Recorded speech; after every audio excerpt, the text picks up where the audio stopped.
Welcome, everybody. So excited to have such a full house in the room tonight. Thank you all so much for coming to what I know is going to be an amazing and inspiring event. We are so grateful to so many of you in the room tonight. I am Greg Luyt. I'm the current chair of the Rotary Charities Board. Cheers, thank you, thank you. So grateful to so many of you in the room tonight, without whom we really wouldn't be here.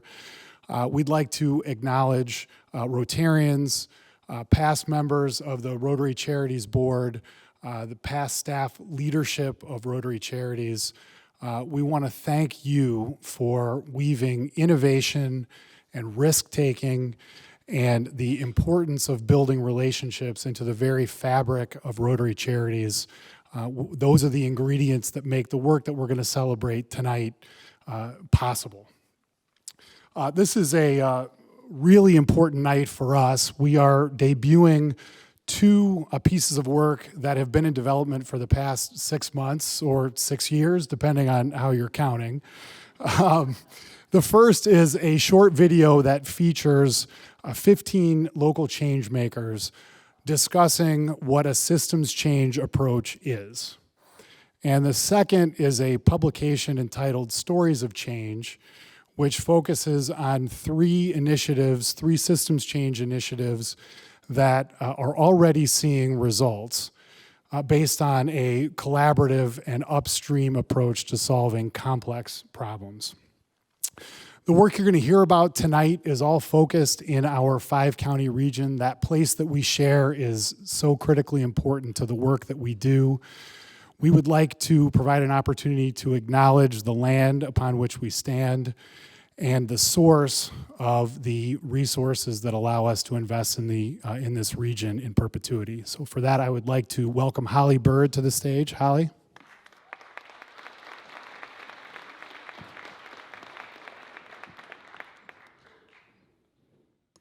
Thank you.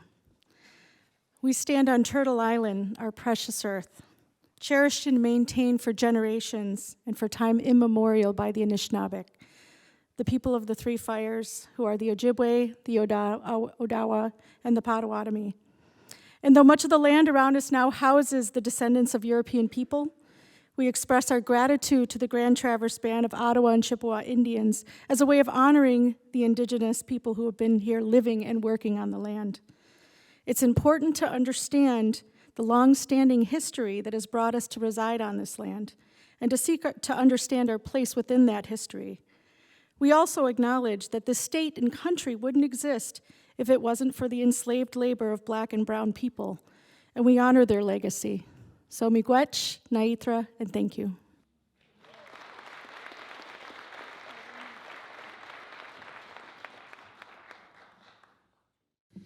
Thank you so much, Holly. We hope that you leave tonight feeling connected.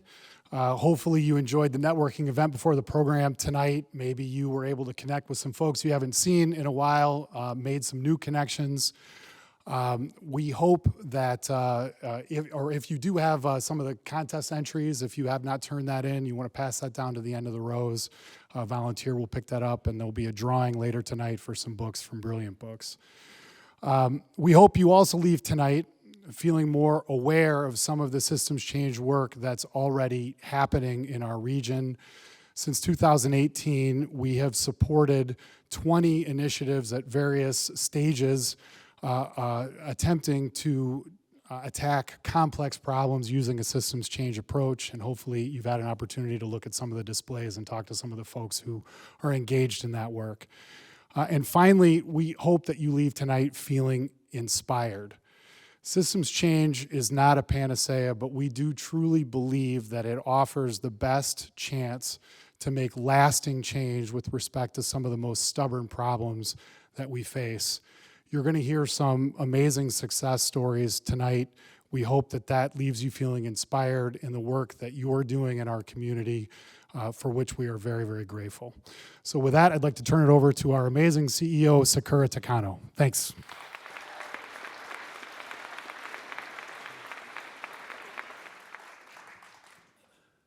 Hello, good afternoon/evening. We're almost there. It's such a pleasure to be here with all of you tonight, and up there too. So one of the stories in Stories of Change is our own at Rotary Charities. And since our founding in 1977, we have evolved from a grant maker that has been working on the consequences of community issues, which we know is very important and vital work, and we've made a shift and evolved to really trying to focus on the causes of those issues. And while we weren't planning on sharing our story in the publication, when our storyteller, Jessica Conrad, was unraveling them, it was evident that we were part of that change too. And so tonight, we're going to hear stories, but we also know that our story is interconnected with these. And it isn't necessarily our story, but it's also part of this room and part of the communities in our region. And that they're all interconnected.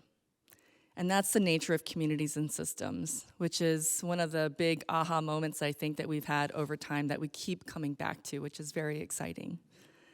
So tonight I'm going to share our story as a traditional story might be told, but I'm also going to need your help. So when you hear me mention an organization or your name, please raise your hand and wave it. And it will help us see our interconnectedness and make it more visible to everyone here. Does that sound okay? Okay. All right, let's begin. Over 100 years ago, there was a Rotary Club. It started out, like many Rotary clubs around the world, with a dedication to the community and a motto that puts service above self. But this club was tied to a different fate, for it held land. And beneath that land, they found black gold. Delighted, the Rotarians turned to each other and said, "What can we do?" So they started a grant-making organization and called it Rotary Charities of Traverse City. They began giving back to the community through grants that funded things. You're gonna get used to it. You can just practice. For things like bricks and mortar to build the buildings that this region needed to thrive. And they hired their first executive director, named Rob Collier. There he is. Now, Rob came from a faraway land called Flint. And he brought new ideas and brought new questions. And good things were happening. But the board looked to each other and asked, what more can we do? So then they set about doing radical things, like buying the Park Place Hotel out of bankruptcy to spur the redevelopment of a struggling Traverse City. With our sibling organization, Rotary's Camps and Services, we incubated a community foundation, a regional land conservancy, and a nonprofit housing developer. They hired another employee who would become their second executive director, Marcia Smith.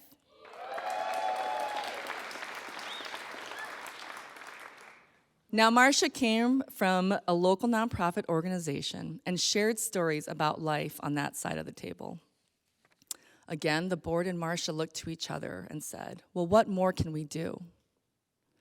They looked around and saw that many community organizations inside those buildings that the bricks and mortar helped to build were struggling. They were under-resourced, and some were even closing their doors for good. So Rotary Charities created new grants to help the programs in those buildings, and other grants to strengthen the organization's culture and operations. The demand was high, and they continued to grow. They hired new staff members, like Becky Ewing.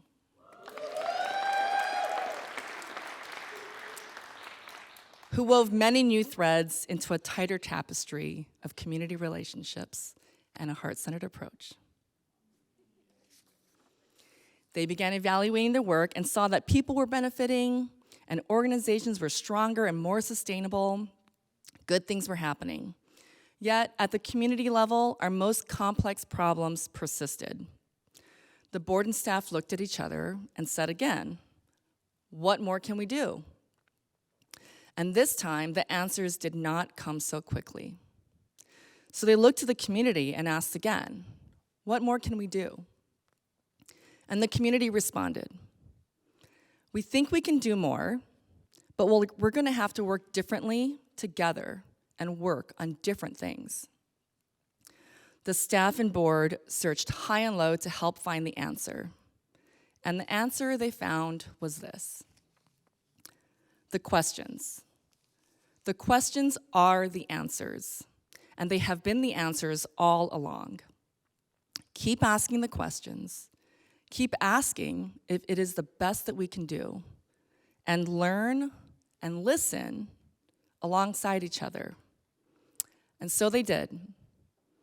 And now we are here to continue that story, and together we're going to hear 3 brave stories of what happens when we partner with others who are also asking the question, what more can we do? Thank you.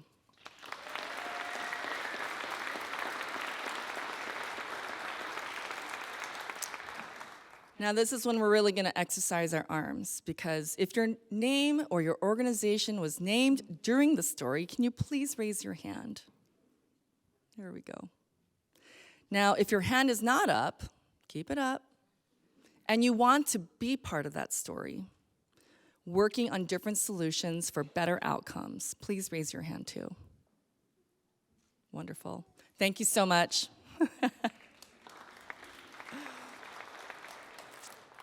And now I'm going to turn it over to Freya Bradford, our Director of Systems Change and Learning. She has been with us for over 14 years and has been an integral part of the work that you're going to see tonight. She will help ground us in the approach that underpins the work of systems change. Freya? Thank you. Awesome. Thank you, Sakura, and thank you all for being here. This is such a special night for me and for us. This has been a long journey, and in some ways it feels like it's just the beginning at the same time. So it's great to be able to take some time out to really celebrate with all of you, and I really hope that it is a celebration for you too, because this community is doing something I believe is unique. And we're coming together to solve complex problems. We're not turning away. We're taking a new approach, and we're seeing some new results. So there's a lot to celebrate, and it's unique. We're known for a lot of things in this region, and I really think this could be one of the things that we're known for in the future, is really not turning away from our problems and creating communities that work for everybody. So before we move on to our panelists, I have a little bit of work to do. I have some grounding in some systems change theory for you. Not too much, it's gonna be fun, I hope. And just to get us all on the same page a little bit. So bear with me. This is not gonna be a full lesson by any means. Systems change is a big field. You can go as deep as you wanna go for a whole lifetime if you'd like to. There are some books at the Brilliant Books table that really have been helpful to us. So if you really kind of get your interest piqued, go and grab a book. There's some great links in the document, the Stories of Change document too. So check those out as well. And we're going to be starting some new, well, not new, we're going to be relaunching our on-ramp starting in the spring sometime. So keep an eye on our newsletter and rotarycharities.org. You can find out some more info. So with that, let's just do a little bit of grounding. So I think we need the next slide. So these problems that we're going to be talking about today are complex. They're problems like securing healthy food access for our most vulnerable citizens, ending youth homelessness in our region, and improving health and health equity across our region. So we're learning a little bit about what makes up a complex problem. What makes a problem complex? They're different than simple or complicated problems, and when we treat them like simple or complicated problems, we don't get the results that we want. So what's a complex problem then? You've probably all experienced some of these in your work. There are problems where there's lots of different variables that are interacting in ways that are creating the situation, and you can't really tell what's causing what where the cause and effect is coming. It's not predictable. There's lots of disagreement on what the problem even is or what the solution should be. And there's a dynamic context around these problems. So things are changing all the time, and it's very difficult to kind of figure out where to intervene and when. And so for all these reasons, there are really problems that one organization or one leader cannot solve on their own. So these are not those stories. These are not the heroic stories that you might be used to hearing. They're stories of collaboration, of folks coming together across a region. So what do we do then if a problem's complex? So systems change, you've heard us say it a couple times, it's an approach that's really well suited to problems like this. But first, before we talk about systems change, and you'll hear a little bit more about it, what is a system? So probably a lot of us have an intuitive sense of what a system is. They're all around us all the time. Our bodies are a system. We're made up of organ systems that are working together, so a system of systems. Our families are systems. Our teams are systems. We have formal systems like the foster care system and transportation system, things like that. And we have less formal systems like the system that might be causing youth homelessness, for example. So what about us here tonight? Do you think we're a system? Yeah, kind of, maybe, I don't know. Let's see. We're gonna have a little fun here now. And what I'm gonna do is I'm gonna give you all a common purpose. And that purpose is, balloon people, hold up your balloons, okay? To keep these balloons in the air for as long as possible. That's your job. Okay, sound good? Everybody on board? Okay, keep the balloon in the air as long as possible. Go ahead, yep.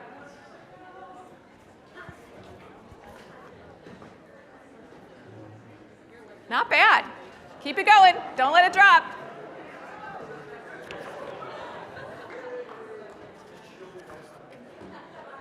All right. Grab the balloons.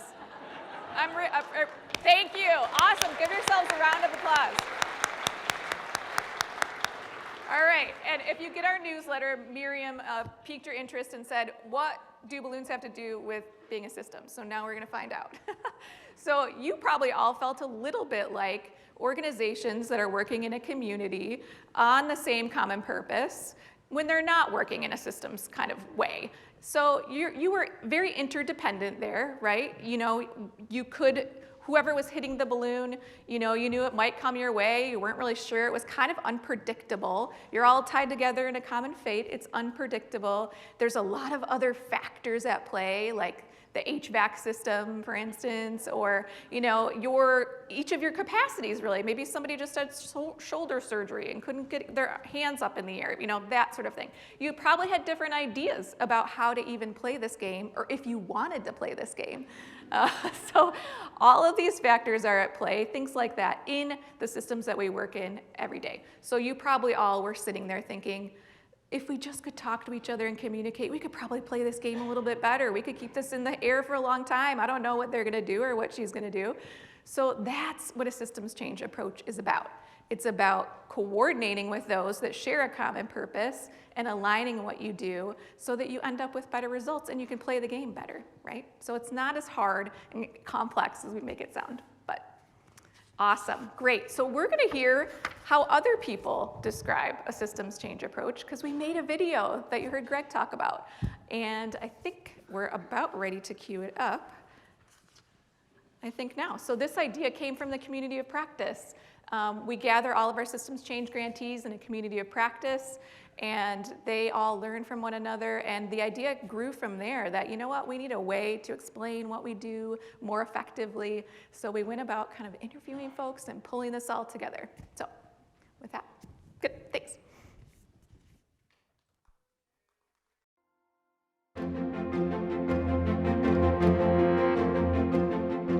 When Rotary Charities was exploring systems change thinking and grant making, really the impetus was to have a longer and greater impact on our communities.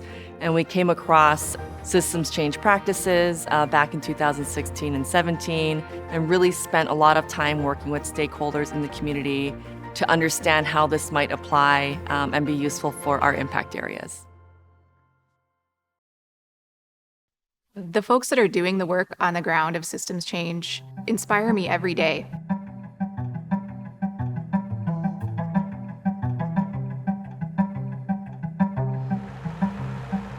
I think I'm inspired to do this work because I know how much it will affect our community long term.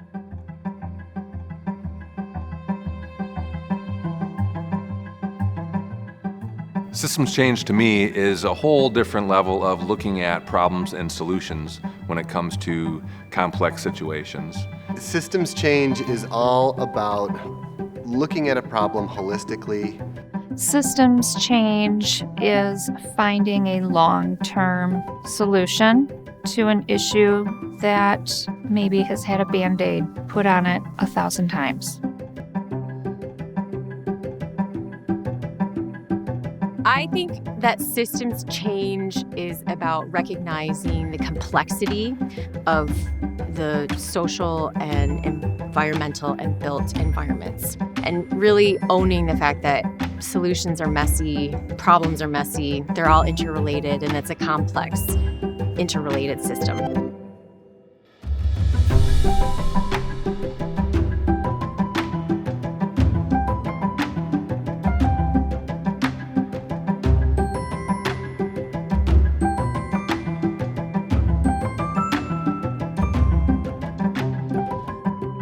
Systems change really looks at it as these are complex problems. They're not something that can be solved by one person, so no matter how much money you throw at that one person or organization. It's these big societal problems that are complex and complicated, like ending homelessness and addiction, poverty, food insecurity, the child welfare system, foster care, the mental health system. Things like climate change and clean water and clean air, all the things that a community needs so that everyone can thrive.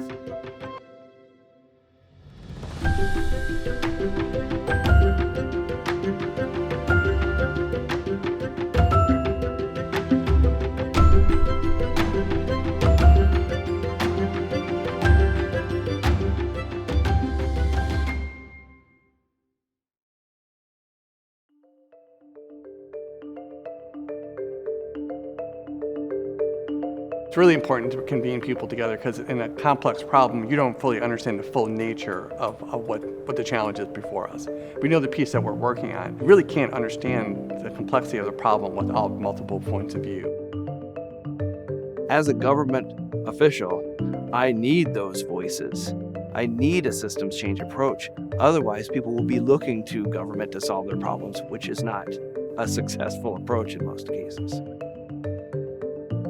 And I think another really important thing about convening is having people at the table who experienced the problem. We can't change the problem if we don't have their feedback and their input in the decision making that will directly affect their lives. It's really important to establish trust. And trust takes time. Trust takes investment. Let's build connection. Let's get to know each other. Let's build trust. Let's build a space and a common language. Yeah, traditionally we look at things from a programmatic perspective. There's an input, then there's an output, so kind of a much more linear perspective. And so oversimplifying a process or a problem leads to overly simplistic responses. But complex systems means there's a lot of different layers to what makes that a problem. Looking upstream means understanding some of the root causes of the issues that we're faced with or trying to solve. We need to look upstream because if we have constant inflow into whatever problem it is, we'll never be able to stop the problem from happening. And once you can see the system that way, with all of the different factors and interconnections, it's much easier to see where you might have leverage in that system. Lots of little experiments kind of can pop up between different groups, different partners. It can be very strategic, or it can be really, really organic. Upstream solutions mean we're looking at not just what's here in front of us today, we're looking at what was there 10 years ago, and we're looking at what could be there 10 years from now. What do we do about it now, right? Do we change that policy? Do we come up with new policies? Do we have to shift stigma around something? Do we shift a social conversation? Everyone needs to be in movement together, coordinated, and understand their interdependence. That kind of mycelial mat of relationships that is strong and that can be tapped into. That convening aspect is making sure there's some synergy there as we're all moving forward on our individual goals. Let's make sure those individual goals have enough crossover where we're solving much bigger problems that we could ever solve on our own. And when you open up and start talking about system change, you will find allies, you will find others that are working on the same problem, and aligning them in a cooperative system, you can really, again, leverage what you have to deliver better services. You will find resources, untapped resources. You're always learning in a systems change model, and it's challenging and complex, and I think it requires a different skill set. We've been fed this narrative of every problem has a simple solution. So all of that mindset shift actually requires a very deep understanding of how we engage with the world. Noticing a shift, a mindset shift, that's a win. That's a short-term definite win. There are new solutions, new partnerships, new resources that can be brought to bear to approach this differently and hopefully come up with better outcomes. What's happening with systems change in our region is incredibly inspiring to me. It gives me hope that we can have communities that work for everyone. I believe in hope and that, we can come together as humans and work to address a complex challenge because I see the results.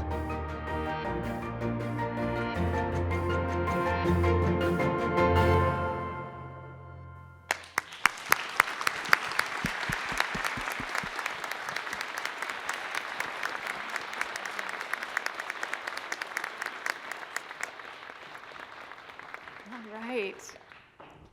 Wow. I have some shout outs to all those folks that were interviewed. Several of them are backstage and you'll hear from them in a minute, but raise your hand if you are in the audience and you were one of the interviewees. Yeah, thank you.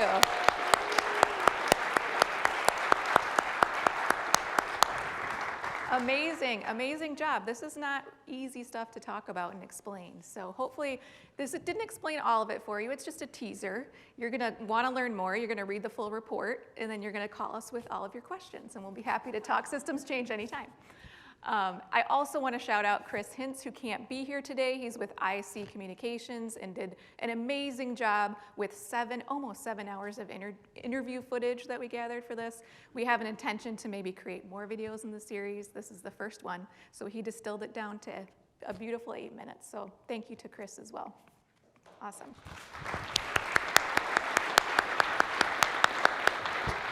Great. Well, now we want to hear from you, and we're going to try something a little different. Maybe you've seen it before. We're going to ask you to get your phones out. You're supposed to usually put your phones away in environments like this, but get your phones out. In your program, there is a QR code on the left-hand side, I believe.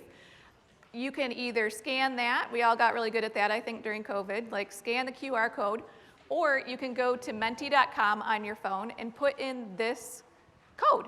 Because what we're going to do is we're going to ask you to answer this question. Okay? If the approach you just heard about and what you know about it, based on what you heard tonight, if that became our go-to approach when we're faced with a complex problem in our community, what do you think the result would be? And so you'll have a chance to answer 3 different times. These aren't long answers, like 1 word, 2 words, because we're going to create, hopefully, a word cloud. And they're anonymous, too, so go ahead and put in whatever you want. There it is. Great, you did this. So you think this is what this approach could do in our community. It's going to create more collaboration. I see progress pretty big there. What are some other words you're noticing? Connection, efficiency, yes, cooperation, transformation, sustainable. That's pretty inspiring. I agree. Awesome. It's complex. It is. Success, support for families, improvement, healthy communities. Awesome. Great. Thanks for doing that. I'm glad it worked out. It's a really cool tool. You can use it. There's a free version too, menti.com. All right. So for the remainder of our time tonight, we're going to hear from the three stories of change from panelists that are involved in those and leading those. The stories that are featured in that Stories of Change book that you may have picked up. If you didn't, there may still be some copies out there. They're kind of towards the windows in the back of the lobby. It is available online, so you can go online, rotarycharities.org, and grab any of the stories or the whole kind of booklet for free anytime and look at it that way as well. These three initiatives have received funding from Rotary Charities to do their systems change work. It may not be the only funding that they received, but they did receive funding, and we chose them to kind of be featured in this publication because they're starting to see some pretty amazing results. And we started doing this in 2018. We provided grant funding, we provided support and learning opportunities, and we convened them together in other ways. And things are starting to happen. So they're going to tell us all about it. And Jessica Conrad is going to join us in a moment. She is the master storyteller that really put these stories to paper. She has had experience all over the world telling systems change stories and working in systems change and leadership. So we're so happy to have you here in person. She's based in Seattle. This is her second visit with us. And wonderful to have you here. Thank you so much, Freya. Yeah, great. It's such a treat to be here and to meet many of you who I, communicated with over Zoom and now in person. So thank you. Awesome. Well, Jessica, it's just been wonderful to partner with you. And one of the things that was really evident working with you is just your passion for telling these stories of systems change. Like, where does that stem from? Maybe tell the audience. Yeah. Well, thank you, Freya. Thanks. And first, I should say thank you so much for the opportunity to write these stories of change. It's truly been, a highlight of my career working with your community. So thank you so much. And yeah, in terms of my passion, I've always been really interested in the power of story to really shape culture and drive change. I started my career as a journalist and a ghostwriter, and initially started writing about the sharing economy back in the early 2010s. And that's kind of how I got exposed to peer-to-peer networks and learned about change making at scale. So that, that work, I think, really influenced my interest in how, what's possible when big groups of people work together toward a common purpose. So following that kind of thread, I actually moved into the systems change field, and I got involved with a network, a multi-stakeholder network called the REAMP network, which is here in the Midwest, and it's focused on climate change. And my career kind of evolved from there. But I found that storytelling is critically important in the context of systems change, and I think there are three ways that really stand out to me.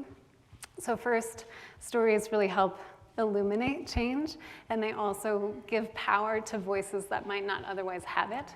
So that feels important. It's also a unifying force to help organizations come together across boundaries and also to cohere around a common purpose. And then, of course, it's a powerful tool for shaping mindsets. So I think my passion really comes from my experiences over time and just kind of learning the real value of storytelling for systems change. So awesome. Thank you. Great. Thank you so much. Yeah. So you have interviewed dozens of people in our community, really embedded yourself here. And I'm just wondering if you could share, what was that like for you coming into our region and doing that work to tell these stories? Well, I wish I was looking to relocate. Your community is truly remarkable. It's been, the first thing I want to say is just how wonderful it's been to meet and interact with so many people for this project. I had the honor to interview 35 people and interact with many more throughout the process of writing the stories, and that includes Rotary Charities board members and staff, directors, past directors, or staff from the organizations that participate in the initiatives, volunteers, and also community members at large. And I was just totally overwhelmed by how warm and open and thoughtful people were in sharing their experiences. So to me, it's actually very clear that you all share a sensibility and that you all stand behind this bigger goal of creating communities where people thrive, where everyone can thrive. So that's the first part of my answer. The second part is that it was a real challenge to braid all these different diverse perspectives together, but truly an honor. And I can't believe how wonderful it was. So thank you. Great. Yeah. Well, we are so thrilled to have you here, and I'm delighted to just turn it over to you for the panel portion of today. Thank you. Awesome. Okay. Thanks. Great. Thank you. Thank you.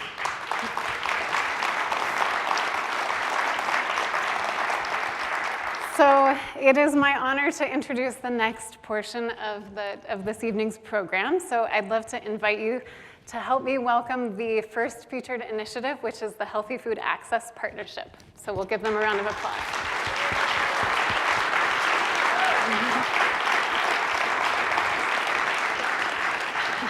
We'll all kind of huddle in here.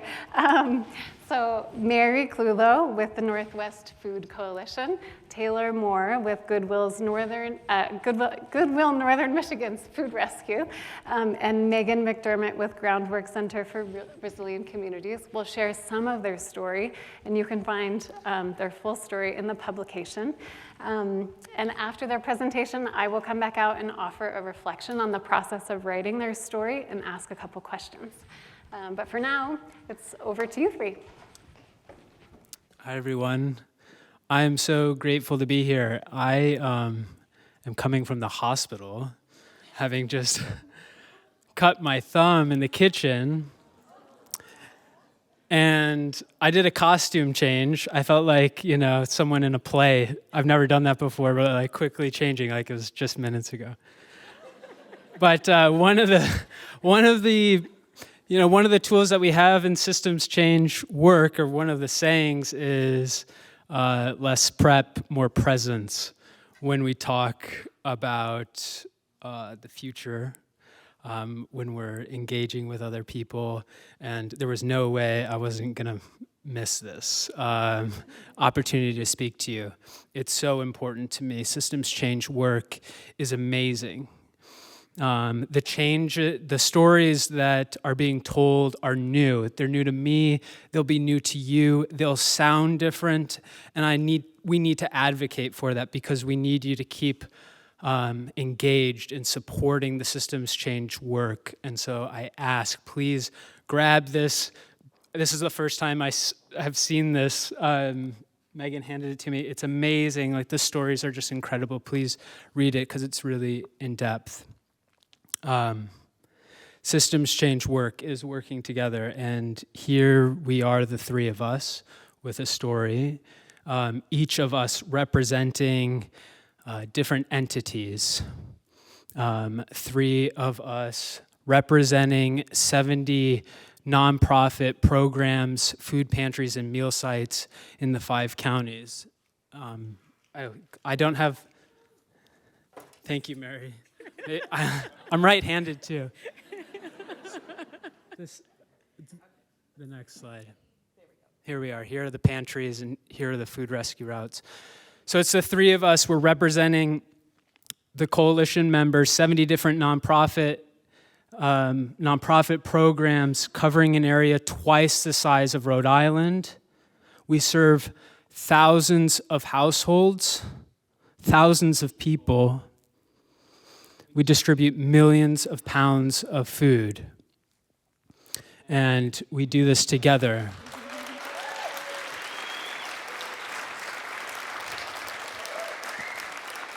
We share a vision where everyone has access to the healthy food they need, and that's what our work was about, was increasing access to healthy food. Our work is just beginning, but the accomplishments are real. So far, and this is what I'll share to start. In 2014, the food pantries in the 5 counties were asked for the first time, do you have fresh fruits and vegetables available to you when you open your pantry? For people coming in the doors, do you have produce for them? Fresh, healthy produce. And 13% said they did. Today, that number is now 25 pantries, 66%. And that only happens through a systems change approach and working together, undoubtedly. So that's my part, and I'll hand it over to you, Mary. Thank you. So we are really excited. We are so excited about the accomplishment we've been able to make, but we know we can do better, and we're going to increase that stat. For a long time, the pantries were operating in a very opportunistic manner. They got food, whatever they could get through donations or so forth, and that's what they distributed.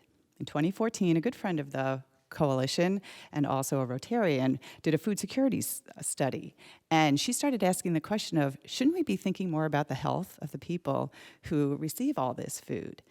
And the coalition then started thinking a bit more strategically. Well, maybe the coalition itself could buy food. So that seed planted by Chris started to grow. And a few years later, 3 of us from the coalition did a mapping project. And we went out and looked from the perspective of the person who's food insecure. What are all these things impacting them? And how can we help them the most? And after reaching out to the community, our partners, our friends, we came to the same conclusion. We can do the most good by purchasing healthy food for the people who need it most, the most vulnerable population. And that was very transformative for us because we felt at that point in time we could secure the local food, fresh vegetables, fresh fruits, lean protein. And deciding where we could do that, we thought we could buy that locally. We live in northern Michigan and we produce all that. But the coalition itself could not do that alone. We needed partners. We needed Food Rescue to distribute that. We needed Groundwork, who had the links to the farmers. And so we birthed the program that we call Farm to Neighbor, where we actually purchase local food and distribute it to our neighbors in need. It's just been absolutely tremendous for us. And that partnership now is just this synchronized, integral, functioning project that we all work on together. Meghan's going to talk a little bit more about our accomplishments.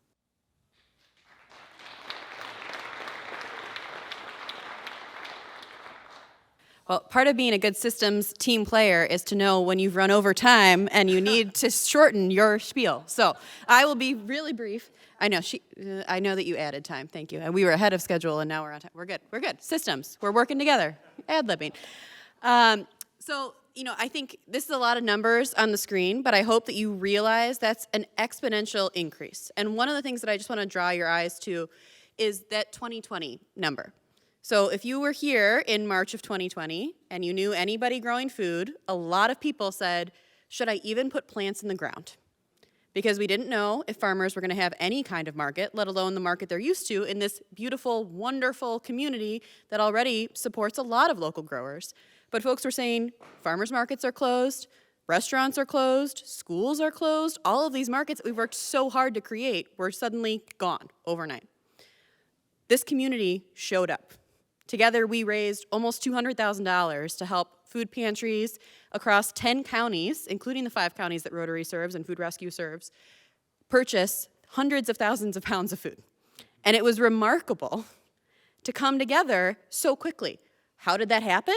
That was literally calling each other and saying, hey, we're raising this much money. Can you handle this? Can Food Rescue account for this in their warehouse and on their trucks? Can the coalition handle this with the members? And do we have this need? And it was literally just working together with people you knew.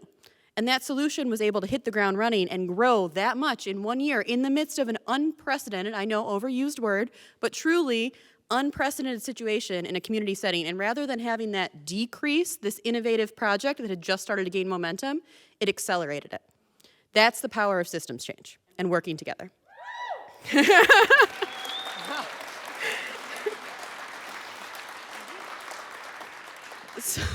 So it's, you can go to the next. So it's all about the people, right? It's all about the people that are impacted by this. We know that people experiencing poverty are more likely to have negative health outcomes. We have this incredible agricultural bounty in this region. We have a generous community. Why can't we make these things come together? That's what we're trying to do.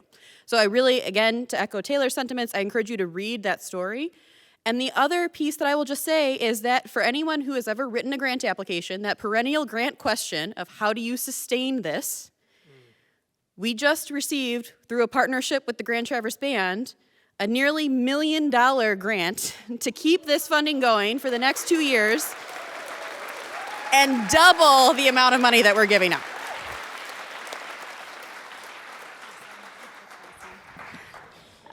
Well, truly an incredible body of work. Maybe I'll stand over yes, here. right. Yeah, no, you're good, just so we can see. Truly an incredible body of work. It's been an honor to work with the three of you, and also an honor to work with your story. And I have a chance now just to reflect for you all on what stood out to me in the process of writing their story. In systems change work, there seems to be this truly universal challenge of entering into a new collaborative effort and clarifying roles and responsibilities among both groups and individuals to benefit the whole. And it's especially challenging when there's funding involved. To me, you all demonstrated the power of vulnerability in really acknowledging the challenge and asking the funder for support. So in this case, it was Rotary Charities. Moving through that challenge is what led you to strengthen the interdependent relationships between your three organizations or your three groups, which really seems to be the bedrock of your success, putting hundreds of thousands of pounds of healthy food into the hands of community members who need it most. So can you share some of what you learned from the process of overcoming this challenge inside the Healthy Food Access Partnership of clarifying roles and responsibilities? Sure, thanks. So I will say we were adrift when we first got the funding. We had the vision, but actually actualizing that vision is a completely different story. We knew each other, but hadn't worked so intrinsically together before, and we were asking questions: who's going to represent us, who's going to speak for us, how are decisions going to be made, how are we going to hold each other accountable, and we weren't getting anywhere. And Rotary Charities came back and said, we're going to help. We're going to actually give you more money. We're going to give you a consultant. And Meghan was our consultant who helped us step through that. There was so much ambiguity that we had, and really that caused tension. And as we came and worked through a memorandum of understanding, I recommend it for anybody who launches with other people, that ambiguity shrunk and those tensions came away, and we just had that clear path. And once we got that memorandum of understanding amongst us, everything took right off from there. It just launched. So I would recommend a memorandum of understanding. Thanks, Mary. And I know that other initiatives, other systems change initiatives have used that and benefited from your all experience. So yeah, it's really wonderful. So my second question, it goes without saying how successful you've all been. And I'm wondering, how did taking a systems change approach really contribute to your success? For me, our greatest achievement in having used a systems change approach is the creation of a food purchasing committee that was representative of all of the pantries and meal sites in the 5 counties and those that they serve: children, seniors, tribal elders, people with developmental disabilities, people with physical disabilities, people working. An incredible diversity of people and organizations that serve those folks. That's who comprised the purchasing committee. that representative body, and they had the power to make the decisions of what was purchased and what was best for their communities because they know them best. And we've talked about this isn't a fluke that this happened. We've been working towards that. When I talk about food rescue, I talk about the interdependence of the system. Without the food pantries, we would have no place to go with our food. Some pantries are entirely or nearly entirely dependent on our food. But without them being open, certain areas would not have any food, no food pantries available. Certain people would not have access to food. It's that understanding, that mindset, which is a part of systems change work, and it embeds equity into the decision-making process. Our capacity needs to match your capacity. And that when, as Meghan said, when we got the funds to buy all this local produce, we knew the amount of food that we were about to get was about to change, and how we were distributing it was about to change in a significant way. And that means that we needed to have buy-in. We needed to have people engage right from the start. There's lots of money. We needed to have lots of accountability. And who better than the members themselves of the Food Coalition? Those that are serving people directly. And to this day, that group meets, and we've just accomplished so much.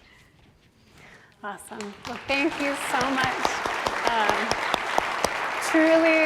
Truly incredible work, and the level of intentionality I think hopefully comes out in your story. So I encourage you all, now having a taste of their story, to read the full story in the publication. And thank you all so much.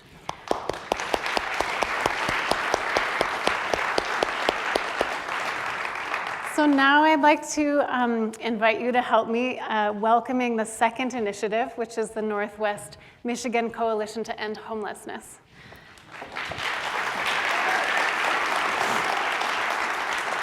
Ashley Halladay-Schmandt is going to share some of the coalition's story to end youth homelessness specifically, and then I will return as before to share a reflection and ask Ashley a couple questions. Thank you, Ashley. Thanks, Jessica. And thank you guys for coming out tonight. We are so excited to be here and share a very complicated and complex story with you tonight of how we are ending youth homelessness in Northwest Michigan. I want to start by grounding us in a couple things. I am one person representing multiple agencies and individuals and dedicated people that dedicate their careers and their lives to people experiencing homelessness. So can we just give them a round of applause first? They're not all here. They're the ones doing this incredibly difficult work, so I wanted to acknowledge them. The other thing I want to say is when we're talking about youth tonight, we're talking about young people between the ages of 18 and 24 years old. We're not talking about like young kids or children and families. So youth and young adults. Go to the next. All right, so why did we choose a systems change approach, and why did we choose young people? We chose a systems change approach because simply it works. This is how you change complex, complicated, sticky problems that are not going away despite your best efforts. So no matter how much money we threw at a problem, how much shelter capacity we have, we weren't ending youth homelessness. So we knew systems change was the right approach. We chose young people because way back in 2016 when we started this journey, it's been a while, back in 2016 when we started this, there was one intervention in our community for youth experiencing homelessness, and it was a temporary emergency shelter that was extremely time limited. So we had ways of bringing young people experiencing homelessness into our system and no way to get them out. So that doesn't work as a system. We need inflow and we need outflow. We also were granted a once-in-a-lifetime opportunity by the federal government. We were chosen as one of 10 communities across the entire United States to participate in the youth demonstration, the youth homeless demonstration project. You'd think I'd know that by now. So that gave us federal funding that's renewable every single year to do this work. However, We know it's not enough. Federal boxes are tight, regulations are tight, and to really have the change we want to see in community, we need to do systems change. So we're forever grateful for Rotary for investing in this work in this way. So here's how we did it. And I really you can read all about systems change in the Stories of Change publication you received tonight, but I really want to focus on phase 2 of this work for our story. And that's when we explored the problem. We knew that we weren't going to be able to solve a complex, complicated problem without asking the people who experience the problem. So when we think about problems, there's simple, there's complicated, and there's complex. Simple, baking a cake. You read a recipe, you get the ingredients, you follow it exactly. Likely, you're gonna get the same result, unless you're me and you're baking. But normally, right, you're gonna get close. A complicated problem would be like sending someone to the moon. Lots of complicated processes and procedures. But again, if you follow it, you'll get pretty close to the same result every time. Complex problems like food insecurity, ending homelessness, a rural healthcare system, those things don't go away by just following a set of steps. It's complex. And another problem, I guess it's not really a problem, another experience that a lot of us have that I think hits home a little closer would be like raising a child. That's complex. That's probably some of the most complex work some of us will ever do. That's a lot like systems change and ending homelessness. When you think about raising a child, you might tackle it with the same approach as many other people, but there's competing agendas, there's competing ways that you might want to do it. And then when you send that little one out into the world, there's so many influences on them that you have absolutely no control over. You might try really hard, but you have no control over what will influence them, and those influences greatly impact the outcome. Same with ending homelessness. We can't control every single system that has people coming into homelessness, so that's why you need this approach. Another similarity to raising a child and ending homelessness, probably didn't think you were gonna make that match tonight, right? Would be how we think about the methodology when we're talking about the solution. So when you're raising your kids, you're asking a lot of people their opinion and how should I do this and what school should they go to and all these things, but you are the only person who has the expertise and the experience of raising your child. You are the expert of that experience. And so we did that with youth homelessness. We said, who is the expert of the experience of youth homelessness? Young people experiencing homelessness. So we paid young people a fair and equitable wage to come to the table and tell us what we were doing wrong. They looked at our system and they told us, and then we shut up, listened, and did this really innovative thing where we did what they told us to do. And you'll see that next. So when we did what they told us to do, we went from this in 2016, one emergency shelter, to this, a robust homeless response system designed by young people, for young people, that have multiple system connections between foster care, child welfare system, community mental health, the juvenile justice system, and have pathways out of homelessness into housing. And this led to this. So we are very excited tonight to be able to say, because of this work, over the past 9 months, we are averaging more young people exiting homelessness and moving into housing than we have entering.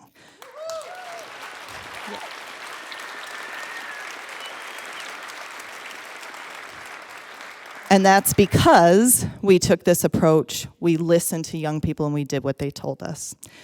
So what's next for the coalition? We're going to do this same thing, but we're going to tackle the gnarliest problem in our community, which is ending chronic homelessness. In the next 5 years, the Coalition to End Homelessness will end chronic homelessness in our communities, and that means we will have no people experiencing long-term homelessness who also have a disability. So stay tuned.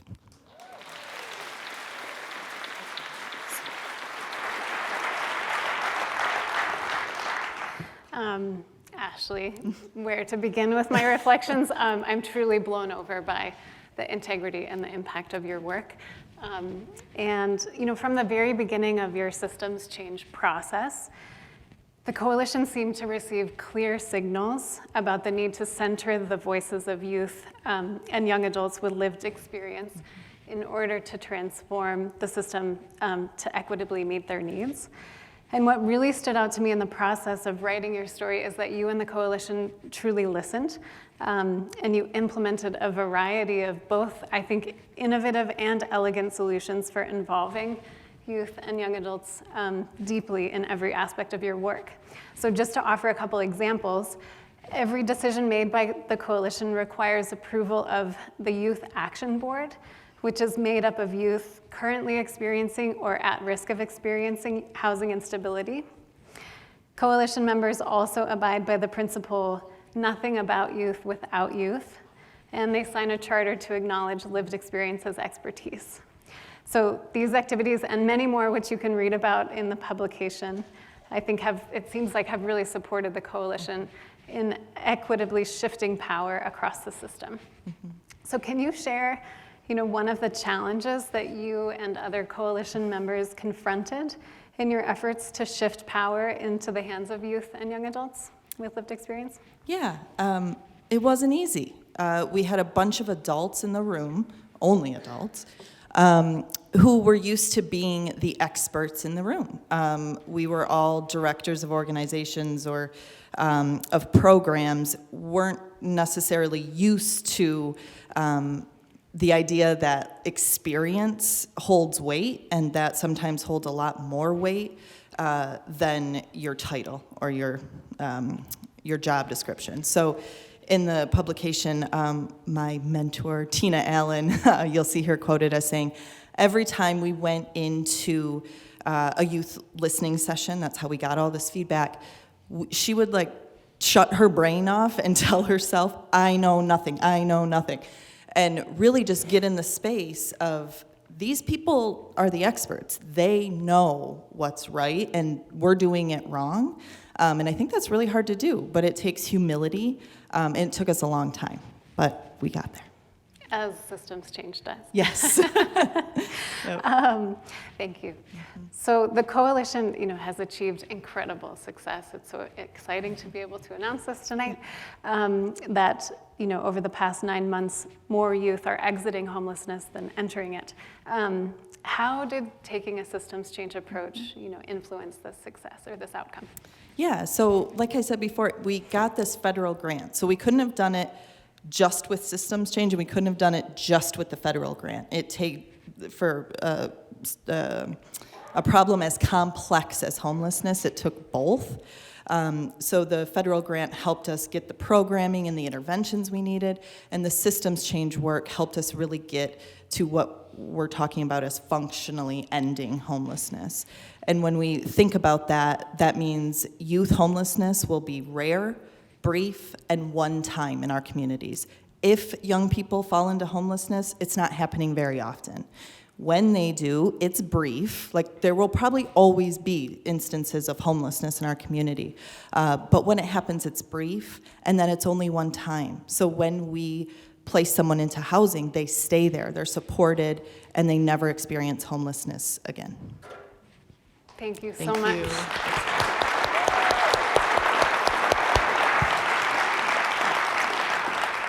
So it's now time to welcome the third initiative. So if you could help me welcome the Northern Michigan Community Health Innovation Region to the stage.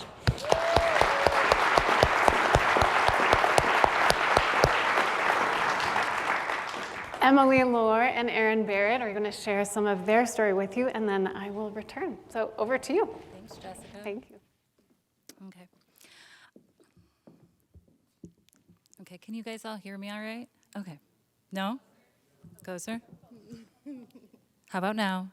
Oh, okay, that sounds right. Okay.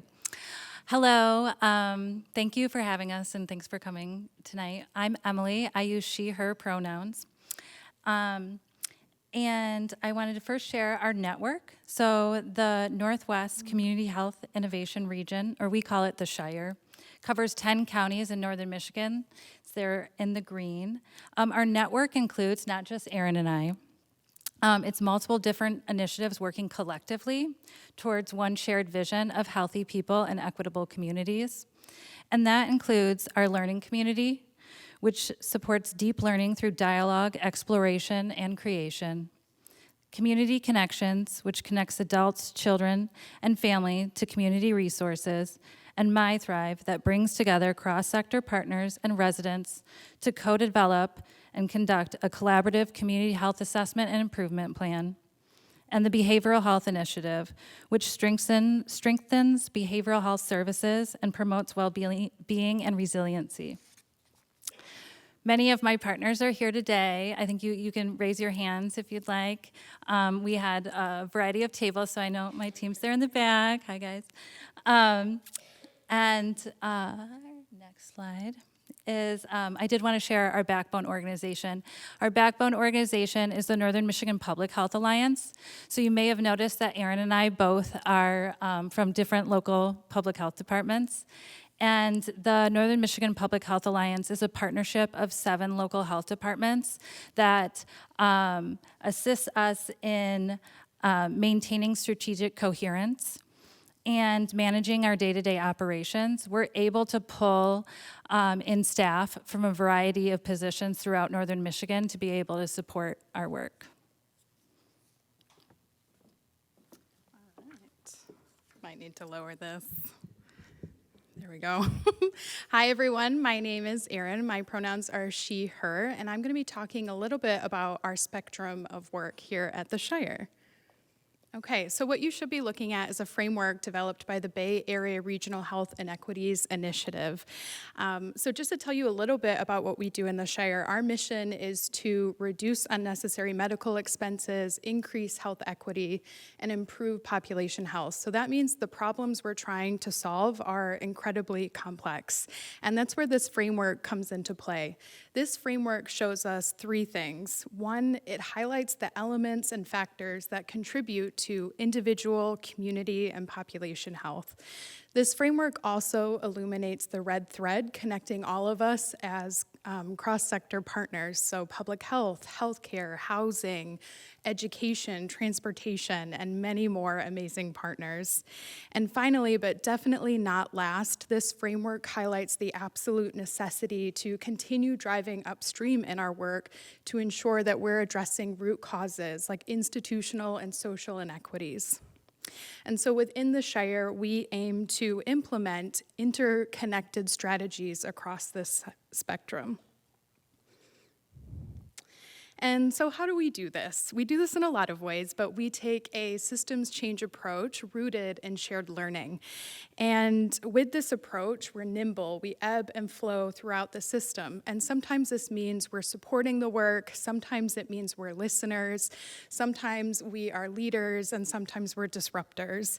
But this approach allows us to examine problems and opportunities in a different way and really allows us to break away from the status quo and shift away from how we've traditionally gone about problem solving.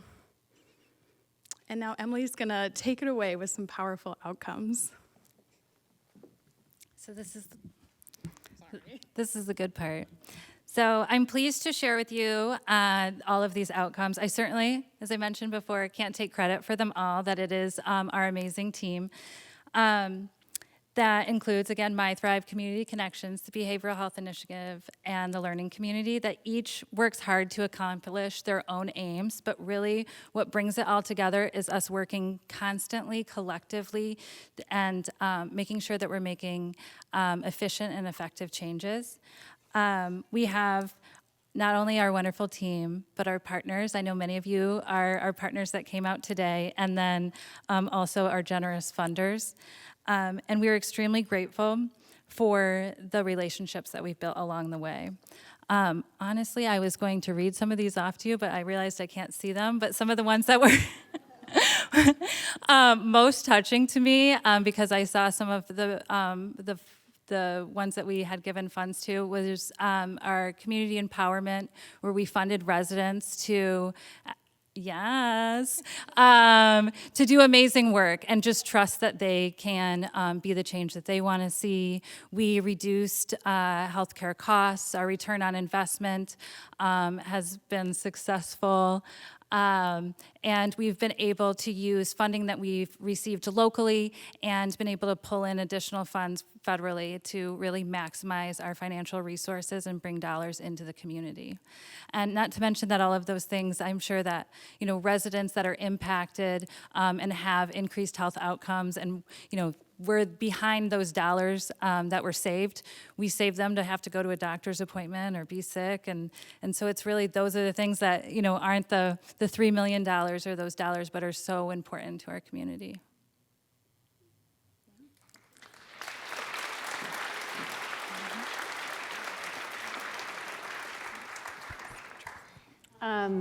Thank you both so much.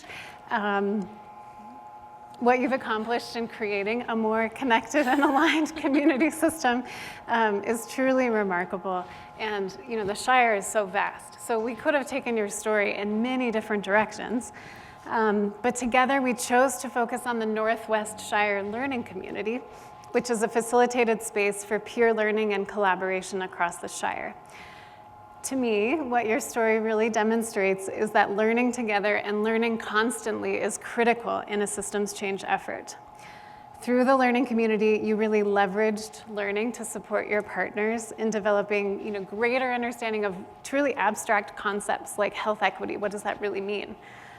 So as a result of prioritizing learning as a strategy, what I'm seeing is that you're enabling change at the individual, organizational, and the systems level. So can you share a challenge that you faced with us in your efforts to really prioritize learning and then spread it widely across the Shire? Yes. I'll start by saying I really appreciated the set change while you were speaking. But yeah, so learning is at the absolute core of everything we do in the Shire, and when we learn together, that really unlocks and maximizes our potential and possibility. But with that comes the inherent challenge of unlearning. So unlearning thoughts, beliefs, or ideas that don't create our shared vision of healthy people and equitable communities. And unlearning is hard work. It takes curiosity, it takes humility, and courage, which are all pretty hard.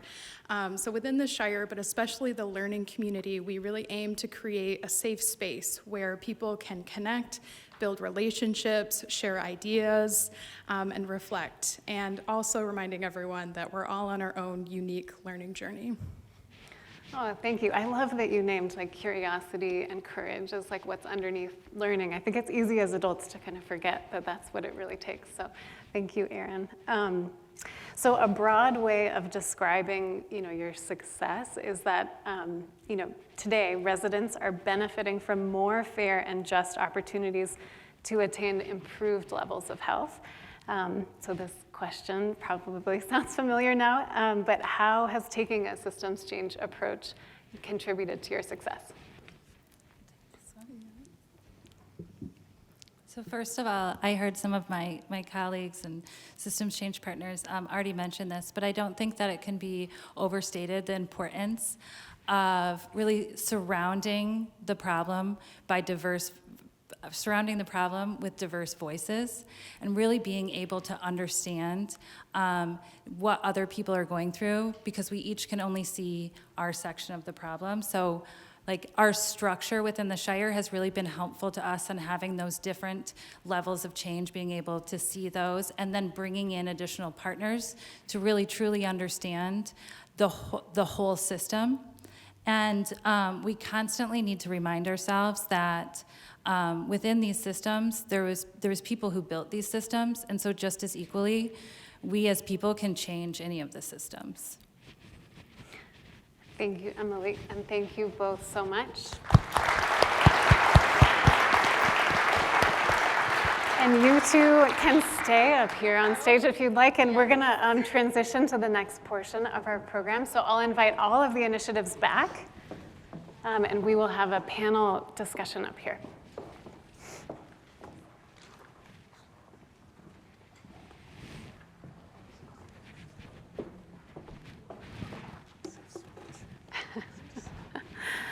How about one more round of applause for all 3 initiatives?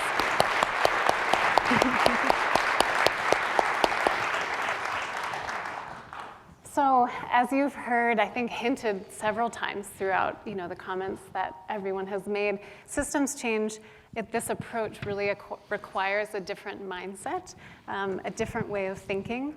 And the good news is that anyone can begin to practice it, even if you're not involved in a big systems change initiative. You all have had several years of practice with systems change, and the question I have for you all is, based on your experience, what are some of the micro practices that you think are useful for every day that perhaps our audience could begin practicing in their lives? I think one that any initiative or any person could do is first enter with humility, because if you don't do that, you're not going to be able to do the next thing I'm going to say. But to explore and really think about how you are part of the problem and part of the solution. So a lot of times we approach work or anything else about how are we going to get from point A to point B, and point B being the solution. But if we don't recognize how some of our practices and mindsets are actually contributing to the problem, we're never going to be able to get to the right solution. And I think that's something pretty simple that anyone can really replicate. Our practice, a practice that I think is most useful that you can do, is establish community agreements. And we do this, we start our meetings with a community agreement. And this is how we're going to treat one another and our expectations of the group. It works great when you're dealing with a lot of different people, and especially when you may not be meeting regularly. Systems change work is a struggle. It is very hard, and there will be conflict. But we also need to build trust, and we need to be able to resolve that. And having community agreements does all of that. And I love the stories that have been shared by having those agreements. And I'll just echo what Taylor shared to say one of those is seeking to understand what you hear in a meeting, right? So even in the way, as we were rehearsing for this, Jessica was saying, well, if you've done an interview, repeat back the question, right? But also, if you're building on what someone else said, make sure that you're also understanding what they said in the meeting, right? Rather than, I heard you say this, and I'm going to react because I'm either defensive, or I feel like you said something wrong, or you offended me, or whatever else. Pause, deep breath. Hey, I think I heard you say X. Is that what you intended to say? Right? And not in a way that's questioning what that person shared, but in a way that is truly seeking clarity and understanding, to then deepen that relationship and deepen and understand. I mean, we've all misspoken, right? Who hasn't misspoken in a meeting ever and gone, oh no, I wonder how many people are thinking how bad of a speaker I am right now because I just misspoke. But that happens, right? And as you're developing those relationships, you really need to go slow and be intentional and not just write off that person in that meeting and assume that they're there because you have a shared purpose and need to work together rather than further isolating yourselves. I mentioned when I spoke earlier about a mapping project that we had done. You can say you look upstream, you look downstream to see the impacts and where things are coming from. What I say is just look outside and reach beyond yourself. Be very open to what others are doing. We have so many talented people and really dedicated people in our communities, as evidenced by all of you showing up here tonight, who are working on maybe not your exact project, but similar projects. And no one organization can own that all the knowledge and resource and talent and insight, reaching just out very you don't have to reach far, and find just a wealth of support and help, and that's you develop that system right there by doing that reach out. So I have quite a few, but I narrowed it down to one before I got on, and then you guys all had some good ones too. So, like, systems change is really, it's complex and it seems really hard, but then sometimes when we're going through these little micro practices, it seems so easy.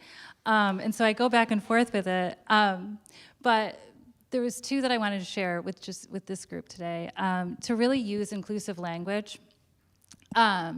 Even tonight, someone came up to Erin and I, and we used inclusive language on a presentation in Zoom, and someone came up and was telling us how important that was to them.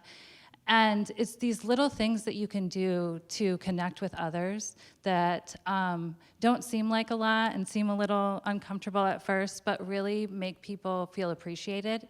And that's important to be able to build those trusting relationships. So using inclusive language. And then my other one was just to be mindful of power dynamics. In meetings so often, we don't realize the power that we hold. Sometimes we don't feel powerful, but when we are in meetings or are in situations with people, others view us differently than maybe we even view ourselves. And so to understand your power dynamics and how that plays in with the group discussion is important. So I think I have maybe a tangible micro practice. This is one that I definitely use probably every single day.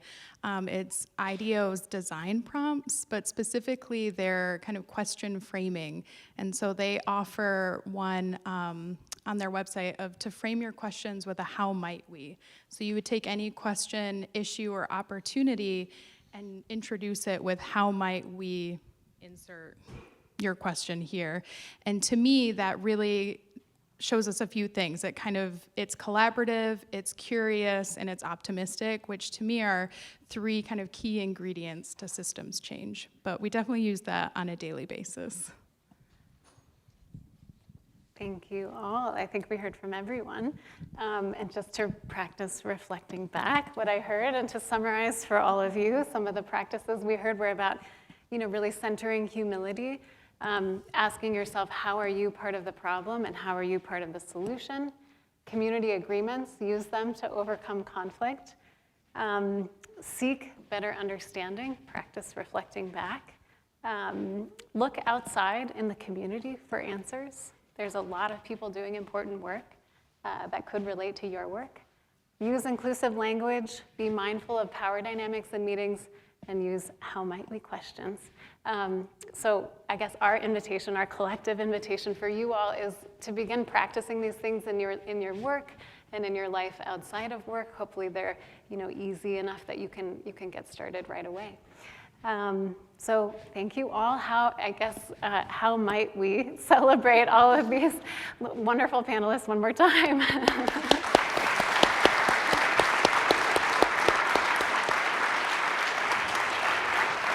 And over to Freya. Wonderful. I just want to say thank you to the panelists and Jessica. Amazingly rich discussion. Just wonderful. I want to also invite the rest of you into the discussion now. So we have some time for Q&A, reactions from the audience. We have some mic runners ready to run the mics around. So what piqued your interest? What kind of questions or curiosities do you have? We heard a lot about curiosity today, so let's hear what you're curious about. So what are some of the reasons that you couldn't do this yourself? You needed a grant or Rotary Charities assistance?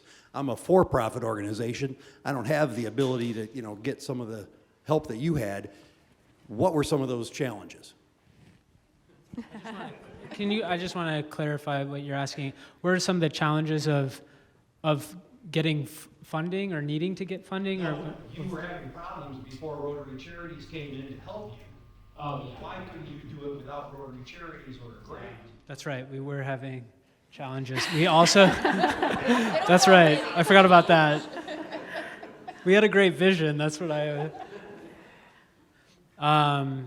facilitation is key. That was You know, I get to work with amazing facilitators, Meghan being one of them, and the support that Rotary Charities gave was with Meghan Motil. That was huge. That was a serious challenge. Is I don't have time. I've got a full-time job to set an agenda, to manage a group. Is really, it takes a lot of skill and commitment. That was a huge challenge for us before the work, and still is now. Like, we still seek out expert facilitation, because they'll bring out the best in people, so you can just show up and work. I guess I'd add that you are operating to almost your full capacity, and then if you want to make change, that's additive. And there's only so much that you can give to add, and have the coordination and to reach beyond what you're currently capable of. And so I would say the funding definitely helped hire and make space for us to be able to see that vision and do the work to make the tremendous change. And I would just add, if you have never applied for a grant, try looking at one, and you'll see that most funders want a novel project. They want it to be never done before. They want it to be, usually less than 6 figures. They'd like a 12-month timeline. They'd like you to report every 3 months. And they'd like very clear, quantifiable results. How do you do that with 2 people on staff when you're trying to end homelessness? Like, really, that's an ineffective model of intervention that we have operated on in the philanthropic space for a very long time. We can't do that. So read Rotary's story, right? It's hard. It's hard to think about ways to work differently, but it is so important. Like, it is truly difficult to overstate how important the way Rotary changed grant making changed the work that could happen in this community because of what they've done.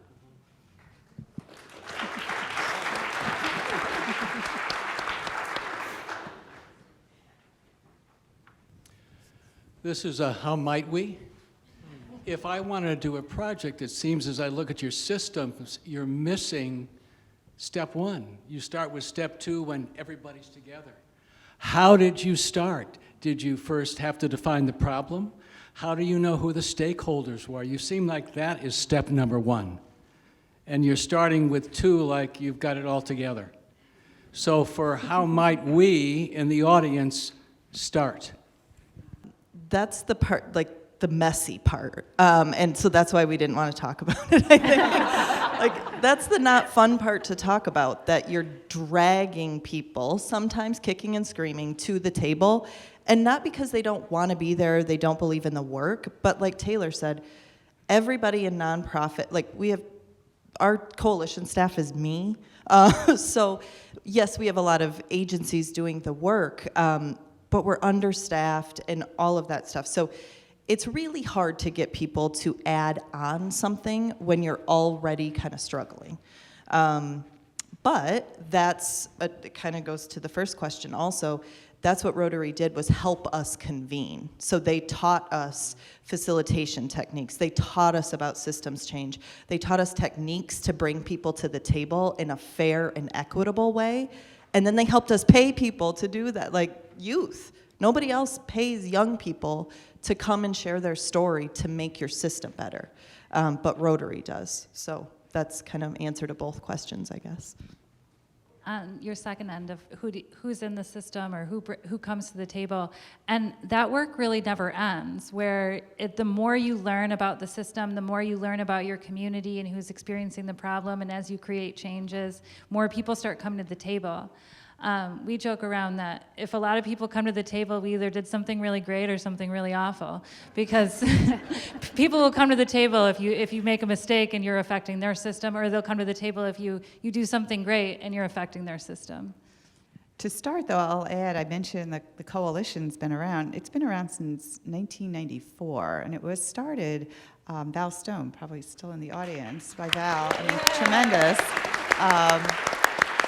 who started it by bringing together, reaching out and figuring out, oh, there's a coalition there, or a pantry there and a pantry there, and can we get together?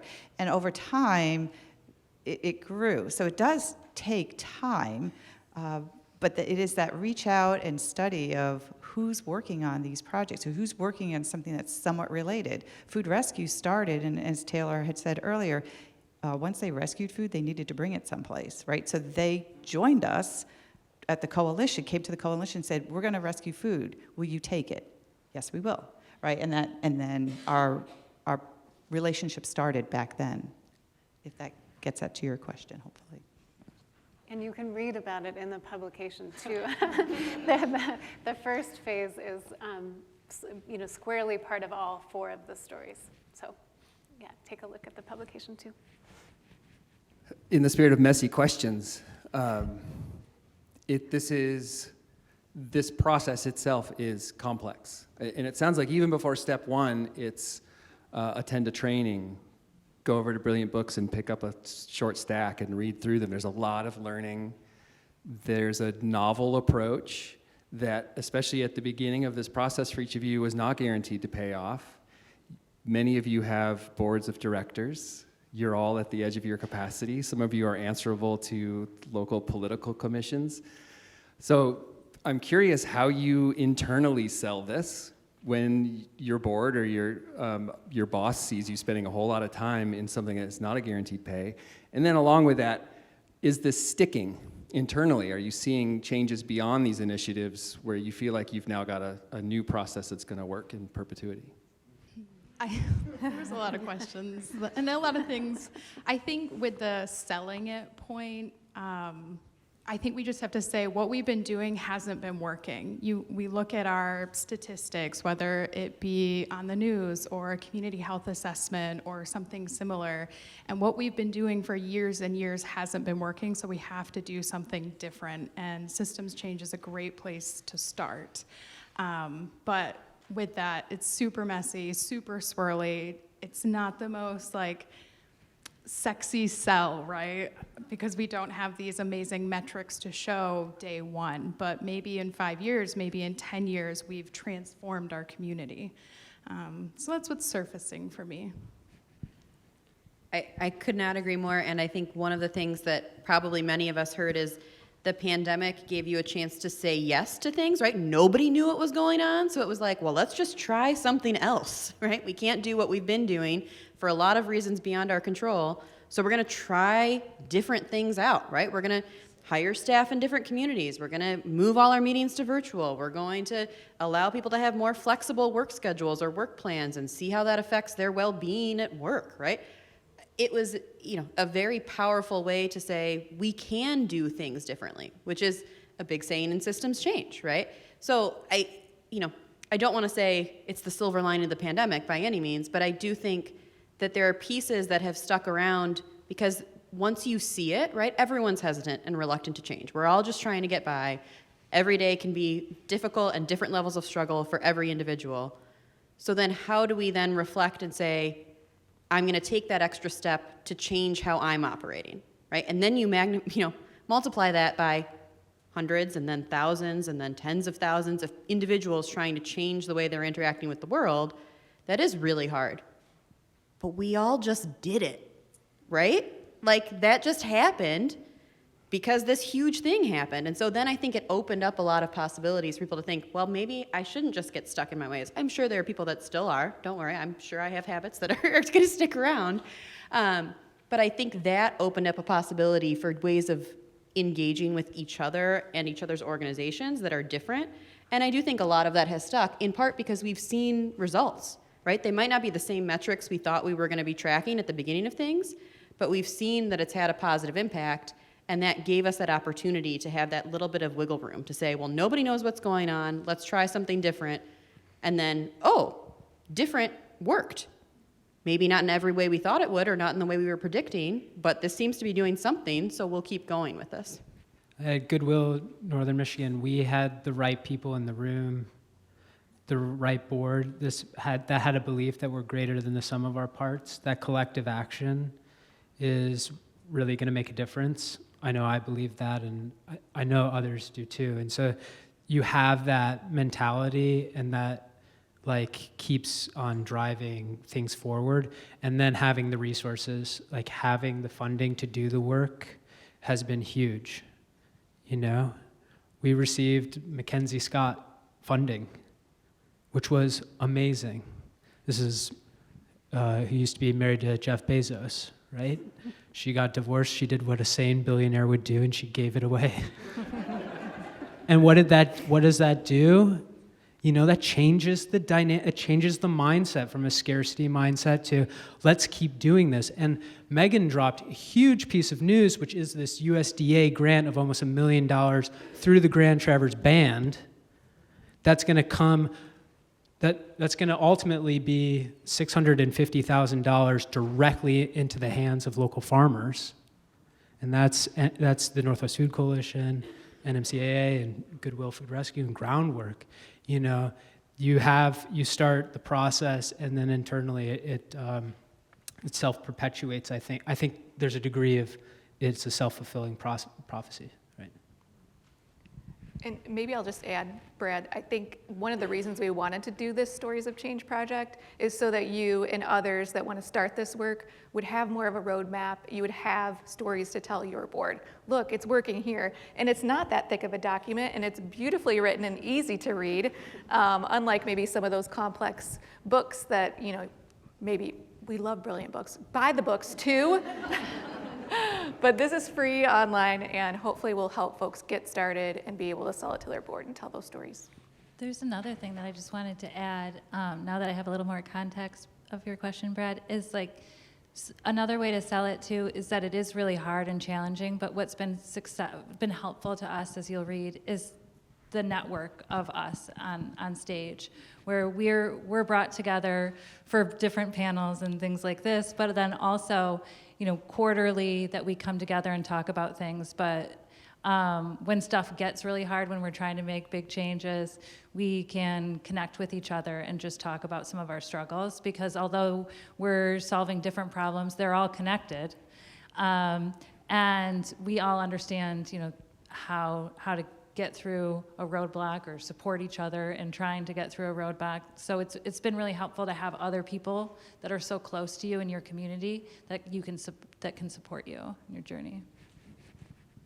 Awesome. What else? Who else? We had more hands up here. Oh, okay, back there. I just have a question for the two other groups. I know that the Food Coalition had a catalyst, or like a precipitating event, and then we had a lot of messy attempts at convening over a few years. And our catalyst is right here, Chris Thomas, who herself is a catalyst. She embodies it, but she also wrote the 2014 Food Security Report. But I'm just curious, so that really is what started the momentum. Did the other groups have the same? Did you have a precipitating event or a crisis or a person who just was like a really strong advocate? Like what? Did you? I would love to hear about that. Yeah, we had one person who kept saying, what about young people? So we had meeting after meeting about adult homelessness and older folks experiencing homelessness. And this one person who used to be the TCAP step coordinator, Abby Jordan, kept saying, what about youth? You aren't doing anything about youth. And we're like, you know, and like over time, that stuff matters. And I want to be really transparent. That combined with being chosen as one of 10 communities across the country to do something really specific helped. Like it's not, I would say they're both the precipitating event, but that federal grant, man, that's what's going to keep this sustainable, and that's what helps keep pushing the work forward. Let me think here. So I think that we were fortunate when I came on board and Erin came on board, we were fortunate to have a really strong backbone organization, so that Northern Michigan Public Health Alliance, having 7 local health departments, already having a partnership, that was really helpful for us to build off of, but also with that understanding and the community checking in with us that, you know, as Erin mentioned, we knew what was going on. This isn't sustainable. Like, we don't have enough doctors, we don't have enough primary care providers, we don't have enough specialists, we don't have enough anybody in Traverse City, let alone those 10 counties or the 31 counties. So that system just isn't going to work. And so realizing that it's not just, healthcare is not just going to a doctor, healthcare is all those other things that happened before. So public health has always been about prevention. And now we're able to use systems change, social determinant of health, health equity, inclusion, all these other principles that really are upstream approaches so that we don't have to completely rely on the healthcare system and just treat people when they're sick. Thank you all for being so wonderful, first of all, but I'd love to hear from a few of you on sort of where you find the most magic along the process of systems change. Definitely for us, for me, it's when we talk to young people experiencing homelessness. That's where the magic happens. I think Jessica captured one of the stories I shared in the publication of a young woman experiencing homelessness talking to us one night about her experience and saying, I go to school every day and everybody's like playing out, well, this was before when she was experiencing homelessness as a young child, but she'd say, I'd go to school every day and I'd go out on recess and everybody was happy and they were playing with their friends and just being kids. And I kept thinking, why is everybody happy? Aren't they living in their car? And that's her worldview. Kids have a very small worldview. It's whatever we as parents expose them to. And that's where that magic happens, when you're talking to people closest to the problem and you can see the impact that the work is going to have. I think similarly, the coalition had one of our pantry coordinators report that they had some fresh produce, and one of their clients came and said, well, I probably don't need it. And they said, well, it's fresh, it's local. Oh, I definitely want that. And they loaded right up. And to see that impact of, we're giving the very best to the people who are most vulnerable, who can benefit the most from it, that is the magic.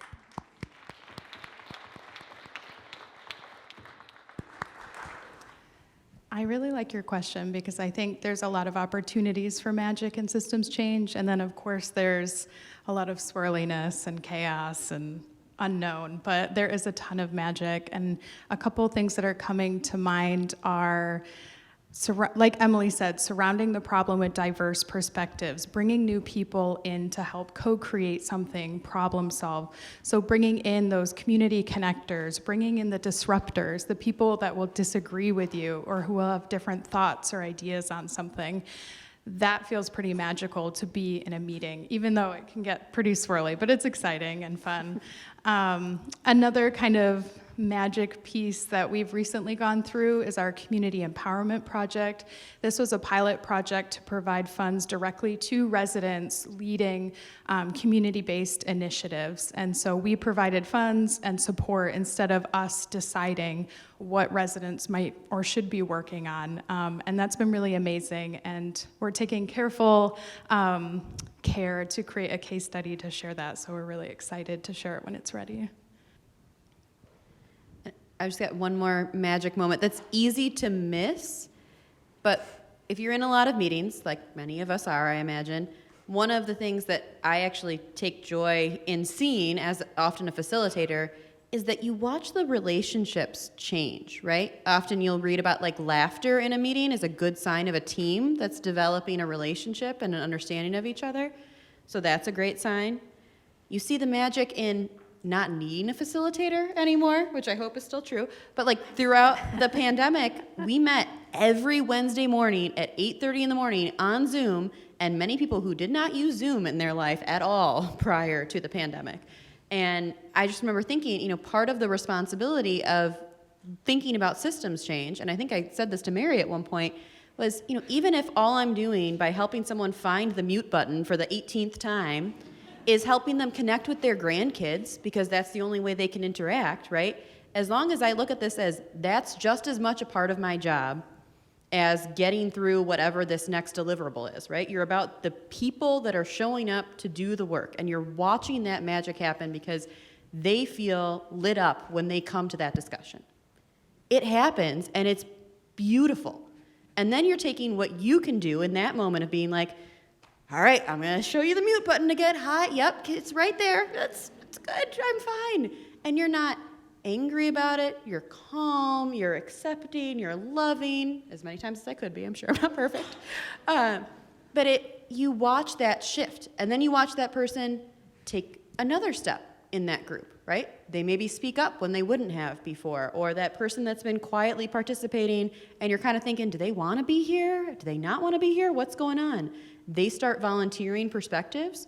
The way you make people feel in a meeting, if that's all you have to interact with them, really matters. If you're harried, if you're unorganized, if you're mad, you're pissed off about something else that happened, it impacts the way people feel about that problem, because we're all just human beings trying to get through the work. So you see that change, and that's a beautiful magic moment that changes what can happen. Awesome. Oh, okay, go ahead, Taylor. It's magic. It's magic time. We need to talk about the magic. Yeah, I mean, I feel like we just had like a magic moment just back there. Like this in and of itself is amazing. We're back here huddled, and we're like talking like rare brief in one time. Like, how do we get that into food? Like, who do we need to talk to? Like, we're strategizing, we're imagining, and I love the magic moments for me are when you can have a vision of something that doesn't exist, and it just becomes clearer and clearer. 100%, all of the food pantries, when they open their doors, ought to have fresh produce available for the families coming in. That's something that that's a clear vision, right? That didn't exist before. We didn't really see how what that looks like. And there's just so many other visions of like what it's gonna look like when we don't have kids who are going hungry, right? Who aren't going to school and saying, I didn't get dinner. What does that world look like? What must happen in order for that to happen?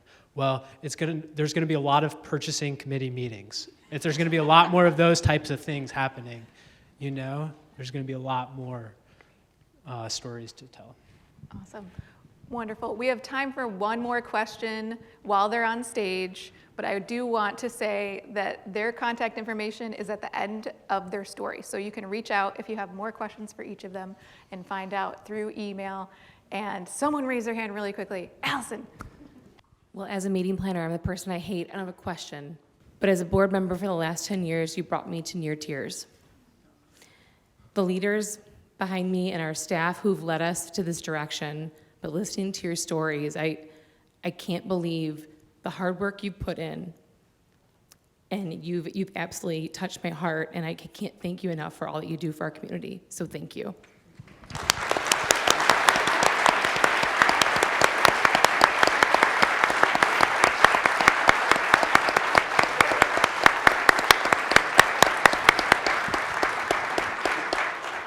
I think that's a perfect place to stop before I cry, too.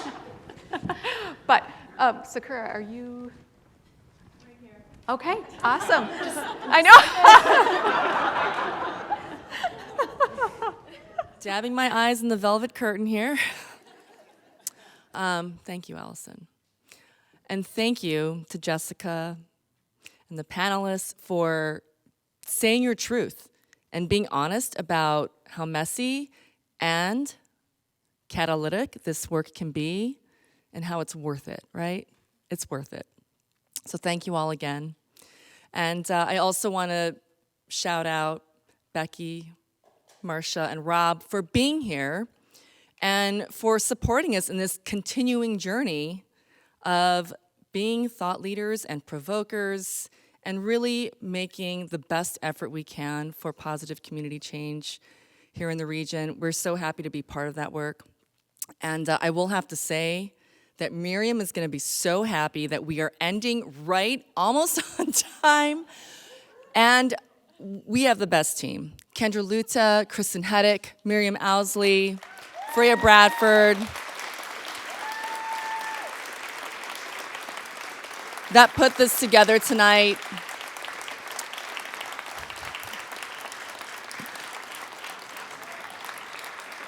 I know that we couldn't do it without them. And so in closing, closing triangles actually, hopefully many of you were able to make a new connection, bring some new people together to win a prize. And I also want to thank Brilliant Books again for having wonderful titles, because I know you're inspired from your time here tonight. I know you want to read more, and there are thin books and there are thick books out there. So there's something for everyone.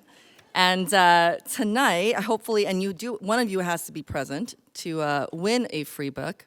Oh, we've got Meghan Kellogg, Jess Heller, and Leslie Garvin. And you can go pick up your book out at the Brilliant table. Congratulations.